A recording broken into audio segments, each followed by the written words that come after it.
Queridos irmãos e irmãs, estamos celebrando hoje o 33º domingo do tempo comum. Na verdade, este é o último domingo deste nosso tempo comum, que o próximo já é a solenidade de Cristo Rei, e no outro domingo, que será o primeiro domingo do tempo do Advento, a gente já começa um novo ano litúrgico. Nós estamos durante todo este ano lendo o Evangelho de São Lucas, e nós lemos ele inteiro, desde a primeira linha até a última, tirando apenas os relatos da paixão, que é lido somente na época da Quaresma, mas nós lemos todo o Evangelho. Durante a semana, durante os dias de semana, nós lemos todo ele, e aos domingos textos selecionados. Cada domingo tem um tema específico. O tema de hoje é o dia do Senhor.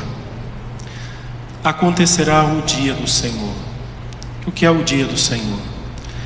É o dia em que todas as coisas vão terminar, tudo vai acabar. É o dia em que nós vamos ter que nos apresentar diante de Deus. É o dia em que seremos julgados. E a liturgia fala isso aqui, né? Fala principalmente na primeira leitura, porque é o espelho do Evangelho, e fala também na segunda leitura, mas aqui resolvendo um outro problema, fala também da mesma coisa. A primeira leitura de Malaquias, ela diz assim, o livro de Malaquias: eis que virá o dia do Senhor abrasador como fornalha, em que todos os soberbos e ímpios serão como palha, e esse dia vindouro haverá de queimá-los, diz o Senhor dos Exércitos. Então haverá o dia terrível do Senhor. Mas a gente não precisa se preocupar. Afinal de contas, o dia abrasador será para os soberbos e os ímpios. Se você é bom, não precisa ter medo. Se não deve nada, vai ter medo por quê? Então o dia do Senhor, ele virá, o dia abrasador.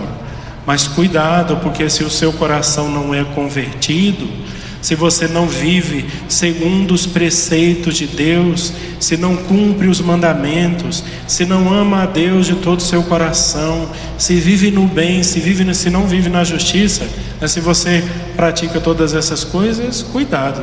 Mas se você faz tudo certo, não precisa se preocupar, vai estar tudo bem.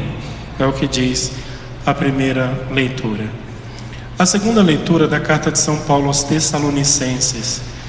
Esta é uma carta muito importante porque ela foi escrita antes dos evangelhos. O primeiro evangelho, que foi o evangelho de São Mateus a ser escrito, foi feito antes desta carta. E São Paulo aqui está tentando resolver um problema na comunidade de Tessalônica, que foi um problema causado justamente por causa do dia do Senhor. Logo que Jesus subiu aos céus, os cristãos de Jerusalém achavam que Jesus ia voltar no mês que vem. Olha, Jesus vai voltar logo, daqui uns dias ele já volta, ele prometeu que ele voltaria, inclusive ele falou que esta geração não passaria sem ver o dia do Filho do Homem. Já que Jesus não vai voltar logo, então a gente vai fazer, a gente vai ficar trabalhando para quê? Então vamos parar todo mundo de trabalhar, vamos para casa rezar, vamos ficar esperando Jesus, fazendo penitência e orações. E começaram a fazer isso. E aí Jesus não veio, e eles começaram a passar fome. Começaram a passar fome, passaram necessidades. São Paulo teve que fazer uma coleta às comunidades de origem grega, como os Tessalonicenses e principalmente a comunidade dos Coríntios. Fez uma grande coleta e mandou para os irmãos de Jerusalém que estavam passando fome. Só que em várias comunidades, muita gente dizia assim: não, São Paulo está meio velho, já está caducando, e Jesus vai voltar, vamos ficar em casa rezando mesmo. E São Paulo escreve essa carta dizendo aqui: olha, peraí, vamos todo mundo trabalhar. Vamos trabalhar, vamos continuar a nossa vida, vamos continuar fazendo as coisas. A gente não sabe qual é o dia que o Senhor vai vir, que o Senhor virá. Então vamos voltar a trabalhar, todo mundo, inclusive eu trabalho. Ele diz assim: eu trabalho dia e noite para não ser pesado a ninguém, não dependo da esmola e do dinheiro de ninguém. Eu vivo do meu suor, eu mesmo trabalho. E se eu trabalho, você também deve trabalhar. E ele começa dizendo, inclusive dizendo assim: quem não trabalha também não deve comer. Então para de ficar em casa igual a Carola, só rezando, achando que Jesus vai voltar e sua vida está resolvida. Não. Trabalhe, faça o seu trabalho, estude, se forme, faça tudo que você tem que fazer, mas não se esqueça que um dia o Senhor virá. Mas a sua vida precisa continuar do mesmo jeito. A gente não sabe se Jesus vai vir mês que vem, ou se Jesus vai vir daqui a 5.000 anos, sei lá quanto tempo ele vai demorar. Mas não dá para ficar em casa sentado, assistindo televisão e esperando o dia do Senhor, né?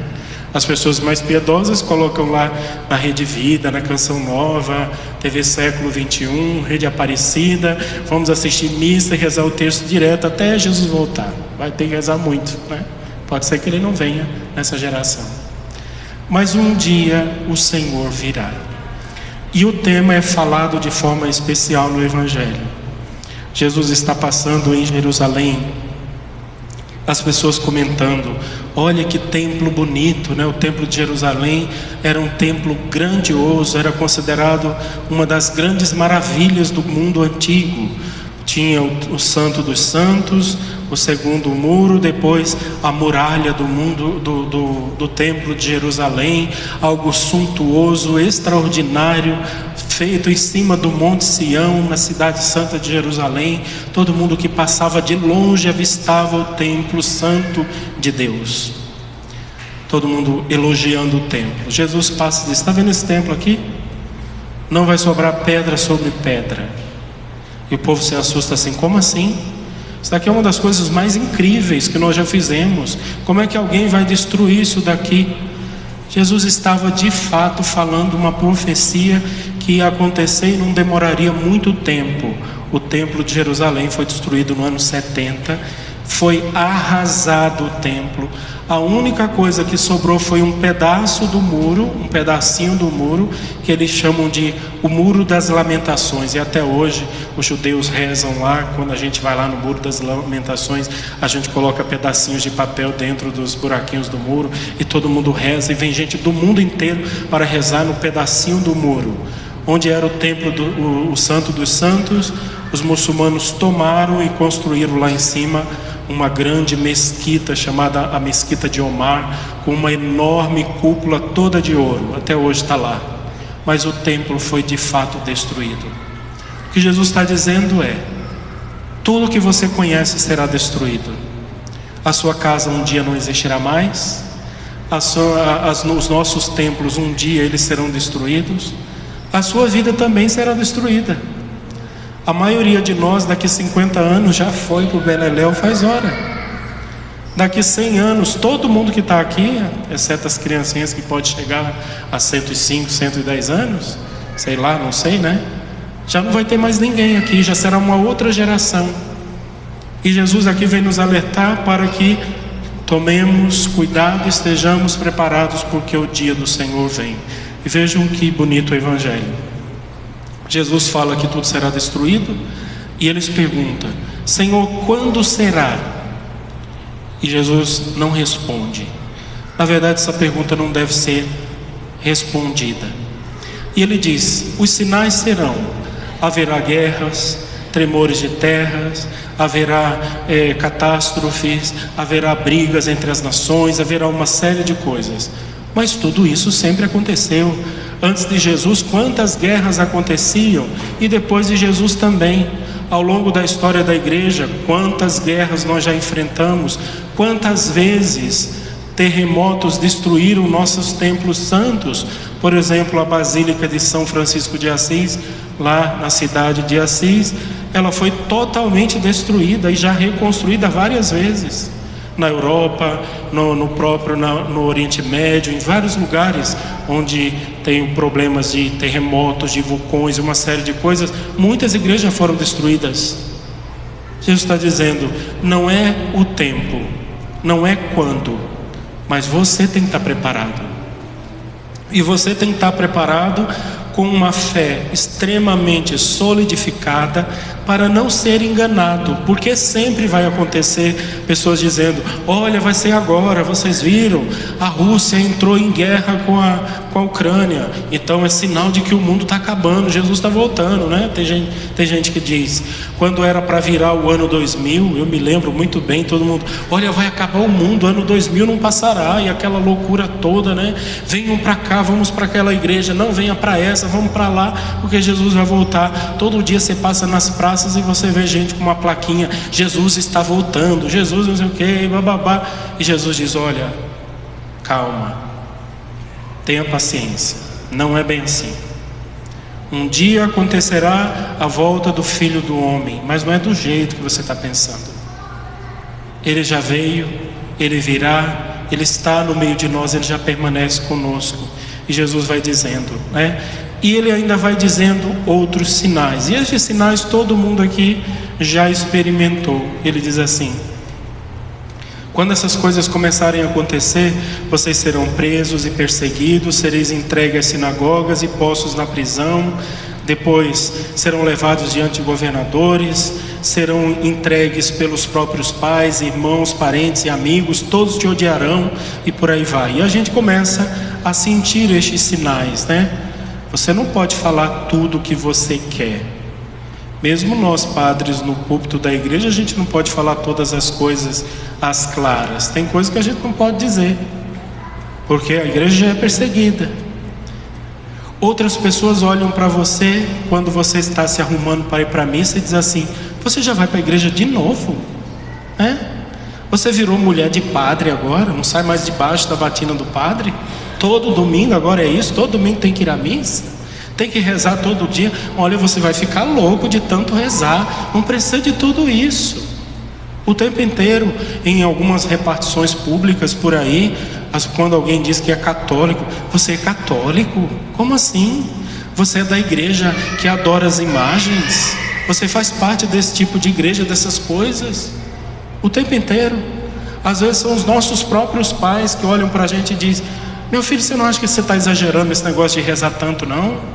Né? Você não vai fazer outra coisa? Por que você não vai sair, vai passear, se distrair por aí? Para que isso?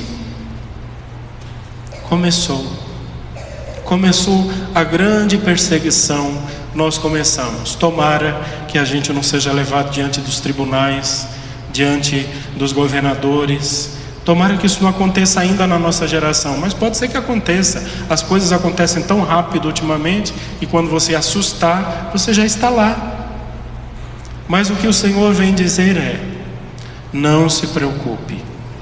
Não se preocupe, porque quando todas estas coisas acontecerem, eu estarei com vocês. Não precisa nem preparar um discurso. Naquele dia, o Espírito que falará na sua boca. O que Jesus está dizendo aqui é: seja corajoso e firme, seja forte, esteja preparado para o dia do Senhor. Porque se você vive na presença de Deus, ama a Deus de todo o seu coração e faz tudo aquilo que o Senhor pede a você, e você tem clareza disso, você vai ter medo do quê? Afinal de contas, o dia do juízo será terrível para os injustos e os ímpios. Se você é bom, vai ter medo de quê? Afinal de contas.